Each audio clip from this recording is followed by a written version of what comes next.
was.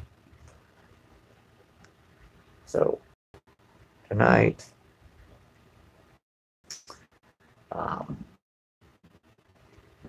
general idea that the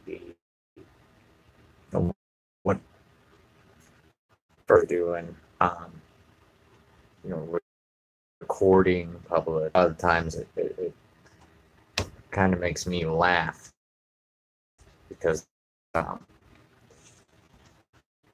videos, several state count, on me everywhere I go in certain buildings, and surveillance cameras, things like that, are becoming place um, in public areas as well as things like this. So basically, that's what we're going to talk about tonight: surveillance capitalism, how what we're doing. Those sub safety man. Police. We are rolling up Clark Kent. Civilian X, James. Welcome everyone. But like I said, we're talking cameras, interactions, harassment. Even though most of our video footage usually are recording us. Yeah, let me drop my little stylus here. Froggy, what's up? Let me see. Is that better on the buffering? Apologies. Boost and Sprint, and from what I hear, Verizon have all been having some technical difficulties, their towers or something. Anyway, it's not just my phone. A lot of people's phones are messed up. Wi-Fi, internet, all this stuff's pretty seen. Facebook went down for a little bit as well. Somebody told me fade down for a little bit recently. I didn't see that, but yesterday, pretty crazy weather lately. So Wi-Fi, internet, everything sucks right now. Which normally my phone with its the boost internet service, but I just will turn the Wi-Fi off. I'm having problems with it, and then my phone internet is basically back up pretty well. But past week, man, it's just been garbage. Showing the chat, I'll do my best to try to keep track of that and take a little breather while it's happening. Anyway, we're going to get started here in a moment. So, yes, what we are talking about, our big topic tonight, is going to be surveillance capitalism. Get into what surveillance capitalism is and how it affects us. But I'm going to touch on a few smaller things, a few local things as well. So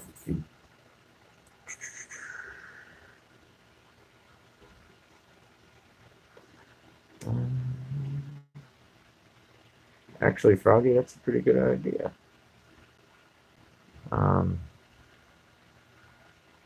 Let's see something here.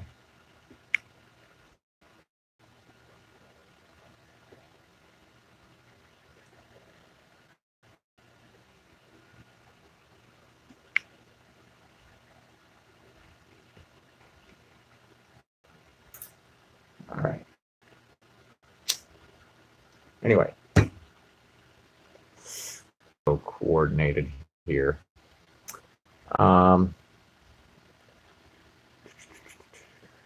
Where is this? All right. So if you watch my videos, you may have noticed recently a local guard who he was employed by the sheriff's department, but they honor him as an 18-year veteran of the sheriff's department in like January 2018. But he's recently been charged with possession of child pornography, so they sort of washed their hands of him, took him off the website. Now they're called. Anyway, he's charged with a level 6 uh, uh, possession of child pornography. One moment here.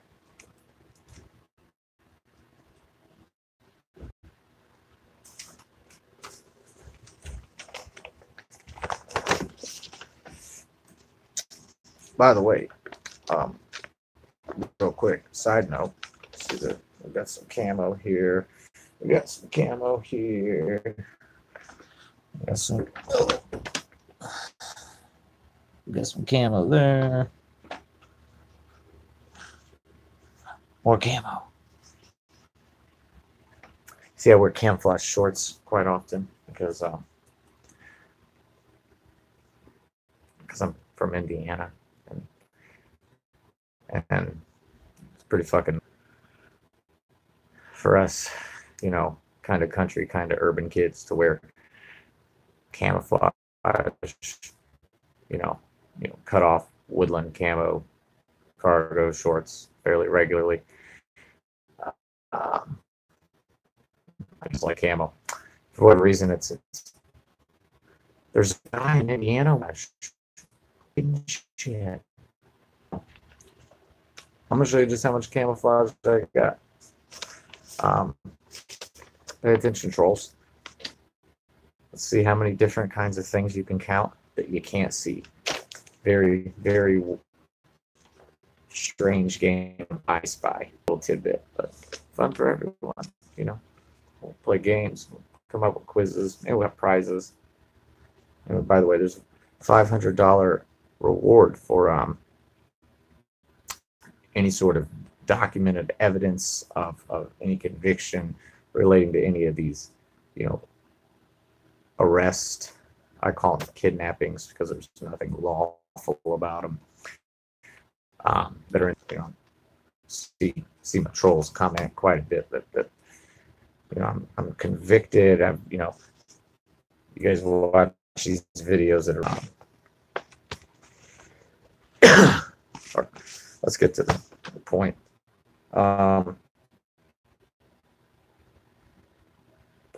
Anyway, this guard, he's charged with the affidavit for probable cause.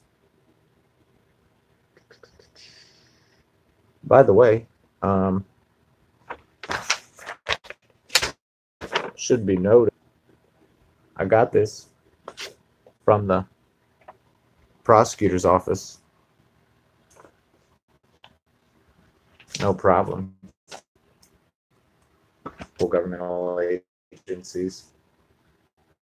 So, well, surprise, surprise.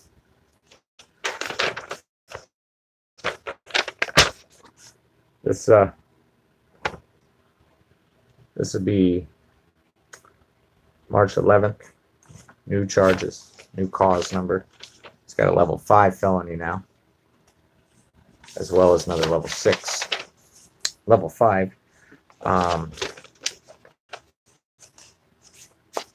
The enhancement statute that they've got listed. List a child under 12, someone who's mentally disabled, the use of force. So whatever this aggravating factor is, I haven't been able to get the police report yet. It's just a town close to us, but it's still a little bit of a travel. What's up, Jeff?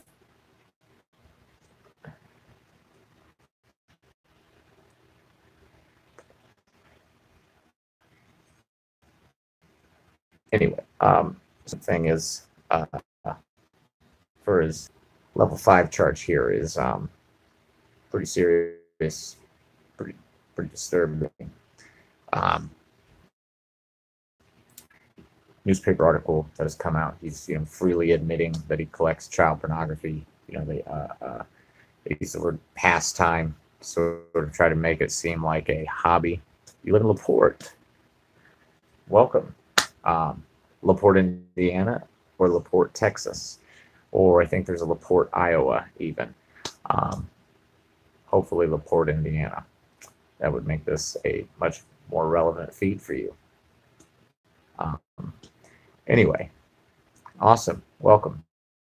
Pornography charges, possession of child pornography, as well as another local. We have a Thomas K. Jackson. He was a Michigan City police officer charged with 4 counts of rape on a mentally disabled woman who said to have essentially the mental capacity of a child. So he's charged as such. His first trial, he was mistrialed on one, I believe, or acquitted of one.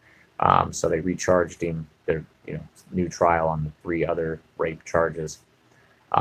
He ends up convicted. This morning he just got 36 years. So that's awesome for accountability. And rightfully so. What he did is extremely, it's pretty messed up. I'm trying to watch my language here. I can't really express. Pretty crazy story. What's up, Revolution Recorder? Haven't seen you in a minute. Yeah, you got 12 years per count, 3 counts, run consecutively. Yeah, man, it's the boost and whatnot, boost and sprint, and from here in Verizon is all messed up. Plus, locally the weather's been pretty terrible. See if the Wi-Fi turned on is any better. I can see it lagging while I'm talking, so I feel you guys. Thanks for sticking around. I'll try to make this one short here. Anyway, so 1 second, I have another list of stuff.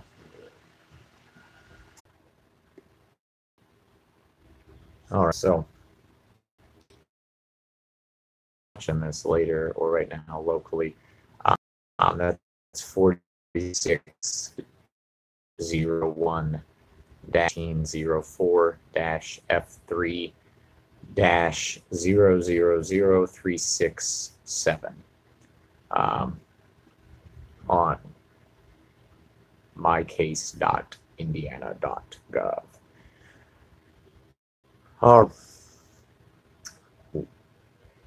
Let's get to it.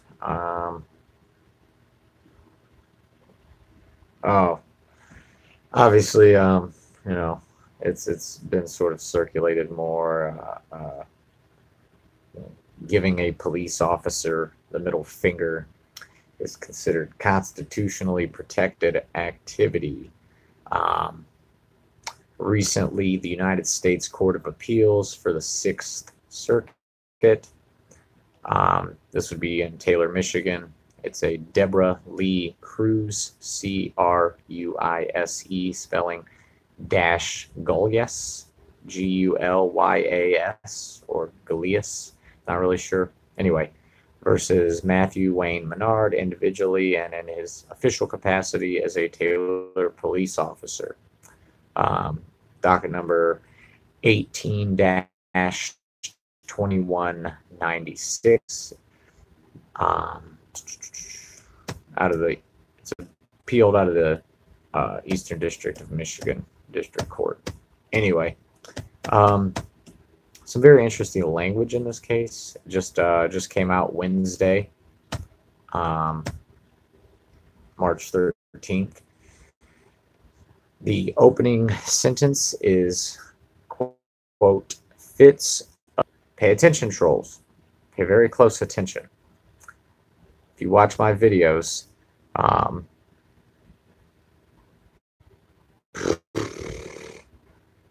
if you watch my videos and you are a troll 99 times out of 100, whatever you're talking about usually is inaccurate. And like I said, pay attention. Yes, pay attention, Noman. Fits of rudeness or lack of gratitude. Okay, fits of rudeness or lack of gratitude. Being rude or ungrateful may violate the golden rule: do unto others as you wish to have done unto you. But, however, the exception is that doesn't make them illegal, or for that matter, punishable, or for that matter, grounds for a seizure. Okay, so what happened was this woman was pulled over for speeding. She got a ticket. She basically knew that the officer was sitting in like a common area for, you know, a speed trap. And when the officer left, she gave him the finger. The officer came back. He pulled her over again. She sued. Well, this United States District Federal Court just decided that it was a violation of her 4th and 14th Amendment. It wasn't illegal. Yeah, let's go ahead and read this, because one of the cases that they cite is often, all right. Anyway, Cruz brought a substantive due process claim under the 14th Amendment. The district court allowed the claim to proceed, offering no independent analysis of it. We did not reach the claim here because Menard offered no analysis of it, distinct from his discussion of the 1st and 14th Amendment claims in his brief on appeal. He has therefore forfeited any argument that we treat the due process claim differently from those claims at this stage of the litigation. All right.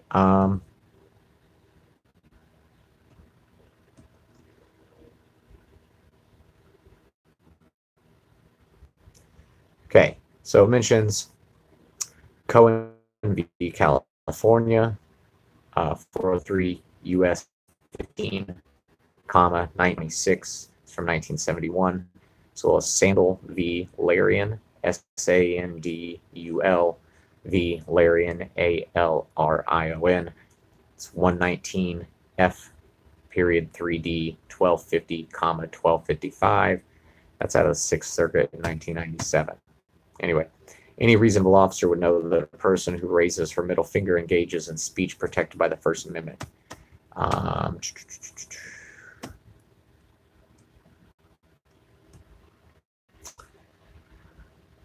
Under the facts set forth in the complaint, Menard violated Cruz-Gilia's right to be free from an unreasonable search by stopping her a second time. Okay, so qualified immunity protects police from personal liability unless they violate a person's clearly established constitutional or statutory rights. That's Casella v. Hughes, Kisela, 138, Supreme Court, 1148, it's from a 2018 case. The rights asserted by Cruz-Gilia meet that standard. All agree that Menard seized Cruz-Gilia within the meaning of the Fourth Amendment when he pulled her over the second time. To justify that stop, Menard needed probable cause that Cruz-Gilia had committed a civil traffic violation or reasonable suspicion that she had committed a crime. He could not rely on the driving infraction to satisfy that requirement. Any authority to seize her in connection with that infraction ended when the first stop concluded. Rodriguez v. United States, that's from 2015. It's 135, 1609, 1614. Anyway, so I'm not going to go into this too much more. Like I said, it's number 18-2196, Golias v. Menard. That's CRUISE-GULYAS v. Menard, MINARD. It's only about 5 pages long, very readily locatable. If you look up Washington Post middle finger case, um, it'll take you right to it. Anyway, so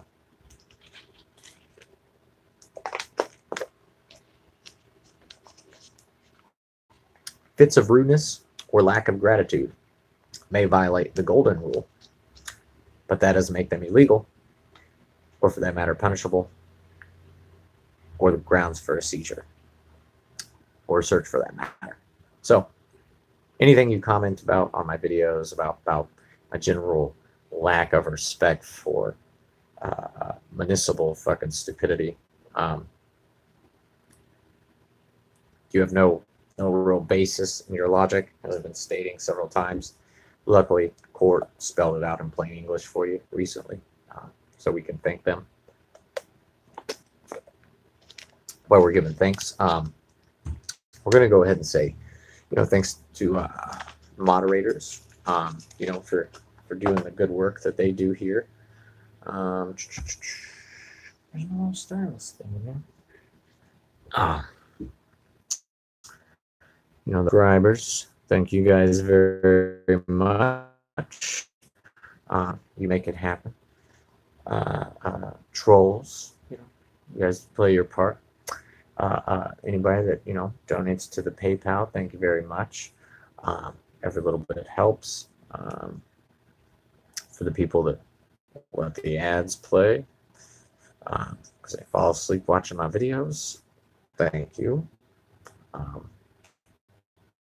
think I made about $8 so far. Anyway, so moving along. Recently, your local immigration enforcement and California Border Patrol have both been in the headlines for their surveillance methods and things of this nature. The refusal to provide public records, which, by the way, these are some state representatives that I'm about to reference here. I'm using language like, it's not like I'm asking for 10 years of records. How difficult is it?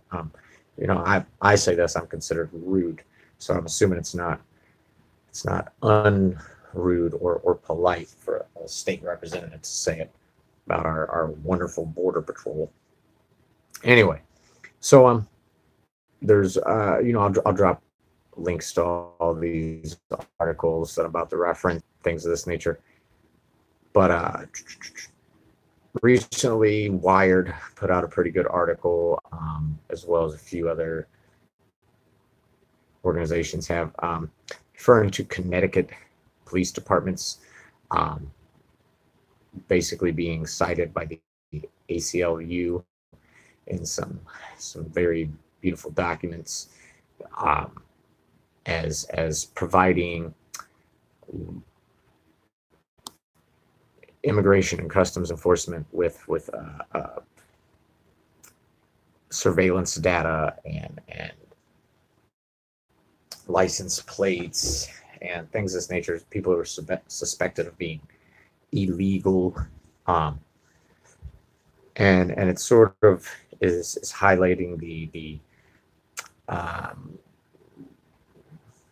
working together of local governments, small areas, and the federal governments, and basically surveillance state America 2019 these days. So I'll drop a link to this article. It would be Wednesday, I think that article came out. So then on Thursday, you have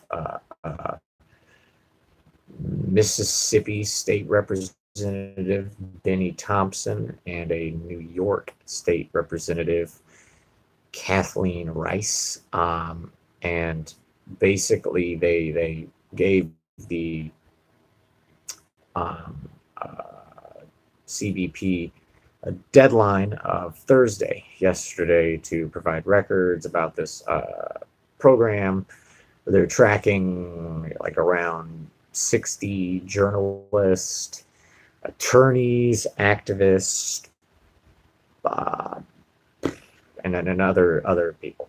Anyway, all concerned with the migrant caravan, and Border Patrol pretty much refused to provide these documents. I forget which one of these representatives, but both of them pretty critical of Border Patrol's refusal to provide these documents about this covert, secretive program to track, U.S. citizens on U.S. soil in regards to First Amendment and various other protected activities that are not illegal. Journalism is not illegal. Being an attorney is not illegal. Activism is typical. But Border Patrol was tracking these people. Anyway, so, oh my God, it's Jake Duggins. So, the reason we're getting into this is because this morning I was reading an article on police1.com, and it was basically discussing BriefCam, which is this company that has a program called Video Synopsis. They've trademarked it, whatever, and it's only accessible on their website with you identifying yourself as a law enforcement agency. So this isn't something that's available to the public. And basically what it does is, quote, it allows you to watch hours of video in minutes, maybe even seconds. And like I said, I'll drop links to all this stuff that I'm referring to best I can. Some of it, there's several articles. It's been well covered, but some of it, there's not much. I'll drop the more rare stuff. You can look up the rest on your own. Anyway, so this is a very powerful tool for law enforcement that is specifically charged with keeping track of First Amendment auditors, such as some of my trolls here. I got a lot of video footage. It's probably difficult for like my local police department to keep track of, because there's like 45 of these motherfuckers and they got to do their real jobs too. I make a lot of video footage, so this is it'd have to be somebody without a job sitting at home in your mom's basement on Social Security to be able to watch all my videos several times to figure out what all's going on from a surveillance standpoint. What's up, Regina? Anyway, so tools like this help law enforcement a great deal. If I could, if I had a tool to sift out all the bullshit from video relevant stuff, when I'm doing research and stuff, it really helped me. From a law enforcement standpoint, it's still who are auditing them and various other governmental organizations. And they watch our videos, wherever you're at. Your local law enforcement considers you a terrorist, so they're definitely monitoring you. Anyway, so the reason tools like this are so readily available to law enforcement is because of everything that's going. Now, recently, the Global Intelligence, Surveillance, and Reconnaissance for 2019 through 20 had a CAGR, what is it, compound annual growth report. Yeah, whatever. The percentage is like 4%. So, the little thing you see, you get the information over here, the information over here. You get your little deal that climbs. It's supposed to, grow by 4% annually or something. Anyway, they're claiming they're going to make a lot of money. I've seen it as low as like $46 billion market. I've seen it as high as an 80 billion with a B, $80 billion market by 2024. So this, let's see. I'm going to go to one of the things I was reading earlier. It's discussing drone surveillance and basically UAVs.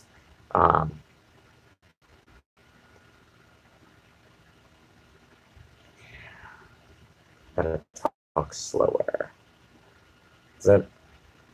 I apologize, guys. The Wi-Fi and my phone are both acting up a good bit.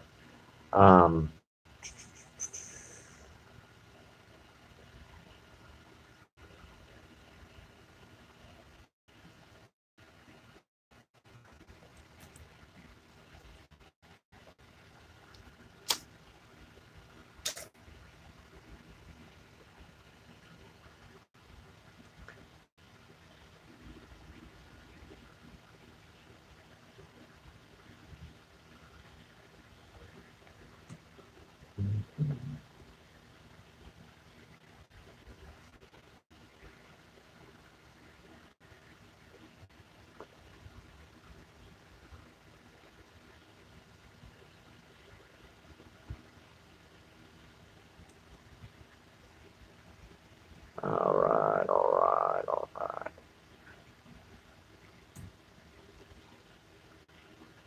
Yeah. The air-based platform segment, led by the increasing popularity of UAVs and communication systems, is expected to be one of the fastest growing segments until 24. It is likely to control almost 1/3 of the market. Aerial surveillance is where one would likely see their money gain some value where they purchase stocks, I'd imagine. But I don't know too much about it, to be honest. But I will say they're poised to make a great deal of operating with local governments. Anything about the 1033 program? This is basically where they take military weaponry, usually, and give it to local agencies. This kind of thing will likely be happening with days, shit like this. Drones, they need access to your data. That's the thing. Everything is they need to quantify and calculate you. Actually, there's a pretty good article from The Guardian in January of this year. The goal is to automate us. Welcome to the age of surveillance capitalism. Let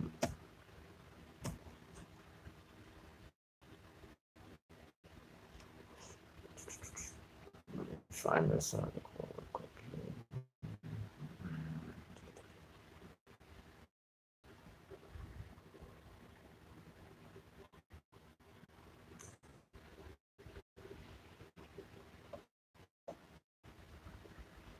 I swear the article on BriefCam was written by a cop, because it says it's got like 3 sentences and 2 of them are turn hours of video surveillance into minutes of watch time, even seconds. Like, I got it the first time you said it. All right.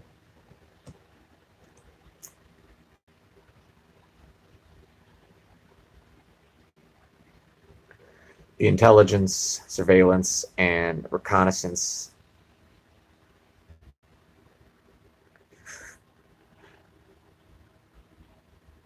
market is anticipated to reach over United States dollars 46 billion by 2024 at a CAGR of 4% during the forecast period. The major goal of ISR is success through information dominance.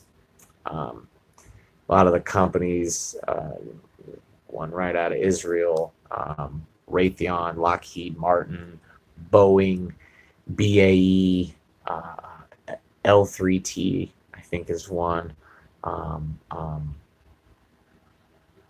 Kratos. Yeah. Then you got Elbit Systems. That's one out of Israel. Sales Raytheon, Rheinmetall Defense. Yeah. Anyway, General Dynamics. Anyway, a bunch of big companies poised to make a bunch of big dollars supplying surveillance equipment and various other kinds of crazy shit to your local government. Mass surveillance, like you ever seen, coming to drones with cameras on them, things of this nature are they're getting cheaper as the days go by. It's not just the tech and the stuff that we use, not just GoPros and things of this nature. They're getting cheaper. Everything's getting cheaper, and when you're very well funded, you get those governmental checks. They get the top of the line shit. They're constantly updating technology. Something that's exclusively available to the government for surveillance is 10 years ahead of probably more than it's way ahead of what's available to the public. So the main thing I wanted to focus on is that what we do, recording, essentially government workers, public officials, things of this nature for the purposes of accountability, currency, maybe rude, even though it's not rude, but even if you consider it rude, again, but it's not something that's 9 times out of 10 anywhere I go and I'm recording with a camera, that's for my own documentation. But like I said, you can watch my videos and you can see in the background, there's usually several cameras that are recording me while I'm walking around recording. The thing is most of that footage is going to be very difficult for me to get, which shows the true intent of what it's for. It's not, for accountability and transparency if it's not able to be seen. Accountability, transparency. Transparent. What does transparent make you think of? Clear. If it's see-through, if it's not something that the public is readily able to recognize as what's going on, because it's likely in your local government will try their best to deny it to you and claim that they're national security fucking goofy reasons or whatever, but it's to survey you. It's to you, to see what you're doing. All that's not what a public servant should be doing. So being that they're doing a bunch of stuff to keep track of what you're doing, it's likely because they're worried that you're going to question what they're doing, which is all the more reason to be keeping track of what they're doing. Going to your public, getting the minutes from these meetings and reading them. You can a lot of times go online and watch the videos later, possibly. But it's good to keep track of your local government, because they'll start doing what they want, and then they'll just keep track of you and make sure that you can't see what they're doing or access what they're doing. Basically, I'm going to wrap this up with something that I've noticed is being discussed in my videos in the comment section recently.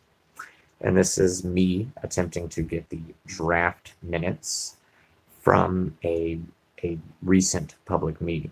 One of the things, that I see is that, all right, these people all of a sudden, all right, what it is last Friday, I go and I attempt to get, these meeting minutes. Now, when I go to these public meetings, I'm being recorded by an officer who has a camera. So when I go and I ask for footage, I'm unable to get that. A lot of the times, the internet provider or the individual that they pay to videotape this and put it on the internet, provide it to the public, sometimes their footage isn't able to be paused and played again or rewind or something like that. You start it, watch all the way through, or not. It's very limited. Their interface isn't that good. I'd rather just go and get the minutes and read them what's going on. If there's anything that kind of looks sketchy, I can compare it. Anyway, my bad, guys. All right, in this video, I'm trying. They tell me that the draft minutes are not available to the public. For this, I have to educate them. This would be another time. I believe it's on a Friday. They told me principal's on vacation till Monday. It's called a weekend, in case you're curious. Not vacation. The building's closed. Nobody's expecting you to be working there. It's a municipal office at City Hall, Monday through Friday. And it's not a vacation. Anyway, so they do this again. They tell me back Monday. I come back Wednesday. I gave them an extra 2 days. They still weren't ready. And for the first time ever, they tried to make me fill out a public records request for meeting minutes. And I've been going and getting meeting minutes from the city of LaPorte for about, I don't know, 3 and get them. And she walks down to the clerk's office. So times I've requested them. They've given them to me before without making me fill out a public records request, but they weren't ready, obviously, because this new dude isn't that great of a clerk treasurer, and the deputy clerk treasurer is the one doing all the work. So what they really meant is she hasn't had time to pick up his slack yet. Anyway, so on Wednesday when I come in, they're still not ready. So they tell me to do this, blah, blah, blah, blah, blah. They claim that they had some sort of phone call about it. And now somebody has to do this for the meeting minutes. I insist that they're wrong. It ends up being that they call the police, 4 officers show up. You can watch the video and figure out everything from there. Anyway, so what I'm referring to is the Public Access Counselor's Handbook, specifically page 19. And what you're going to be looking at is Indiana Code 514 or 5-14-1.5-4, posting agenda, memoranda of meetings, public inspection of minutes. Specifically, Section C. The memoranda are to be available within a reasonable period of time after the meeting for the purpose of informing the public of the governing body's proceedings. The minutes, if any, are to be open for public inspection and copying. Okay? Public inspection is different requesting a copy. Okay? Public inspection is I'm allowed to go in there and take a picture of this document, or read the document and write down notes, or take a tape recorder in there and read off my notes about this document. Okay, so public inspection is a different part of the public documents process. There's a lot of things that are supposed to be readily available for the public to look at when they come in and request them. That's literally what they hire these people to do. Is part of their job is to know where these documents are and have them readily available to give to the public. I come in and ask for them. That's literally their job. Anyway, draft copies of minutes taken during a public meeting are considered to be disclosable public records, despite not yet being approved by a governing body or in their official final form. That's opinion of the Public Access Counselor, 98-FC-08, as well as 10-FC-56, 05-FC-23, and 12C-80. It's been, clear and concise, decided. Draft minutes are, I'll write this up, any revisions they make, and then after they approve them at the next meeting, all versions of this are public. They're open for public inspection when the public comes in and asks to see them. This does not require a public records request because they're supposed to be out and available for the public to come in and look at. So that's a fallacy when they tell me that. The issue is they're negligent in their duties. They haven't done a job that they should have had done already. And it's because the clerk is very, what does he say? He has to come to work one day a year by law, which I'm fairly certain is factually incorrect. I don't have the information right in front of me right now. I got a bunch of stuff put away in filing cabinets. I'll dig it out for later purposes, but I'm like 100% certain he is factually incorrect on this whole one day a year idea. I don't know how he came up with that, but this is the attitude of my public servant, is that he only has to work one day a year. He seems to be very bothered by any request that I have that he perform an aspect of his job. You also see very similar behavior in videos that I posted today with the sheriff's department.